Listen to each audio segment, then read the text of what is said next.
পাচারকালে ৬৬ KG শুকনো গাঁজা সহ রফিকুল আলম নামে এক গাড়ি চালককে আটক করল সোনামুড়া থানার পুলিশ।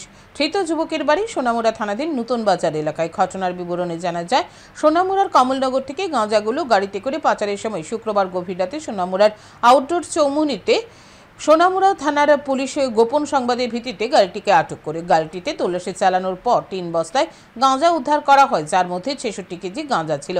উদ্ধার হওয়া গাঁজার আনুমানিক বাজার মূল্য ৭ থেকে ৮ লক্ষ টাকা হবে বলে জানান সোনামুড়া থানার ওসি জয়ন্ত দে। গাড়িটা যখন আমাদের আউটডোর চৌমুহনীতে পৌঁছায় তখন গাড়িটাকে ডিটেইন করা হয়। সেই গাড়ি ডিটেইন করে গাড়ির থেকে 3টা প্লাস্টিক স্যাক, যার মধ্যে গাঁজা প্যাক করা ছিল, ওই গাঁজাগুলো উদ্ধার করা হয়। গাঁজাগুলোর টোটাল একটা বস্তাতে পাওয়া যায় 22 কেজি, আরেকটাতে 21 কেজি, আরেকটাতে 24 কেজি। তো টোটাল আপনার 66 কেজির মতো।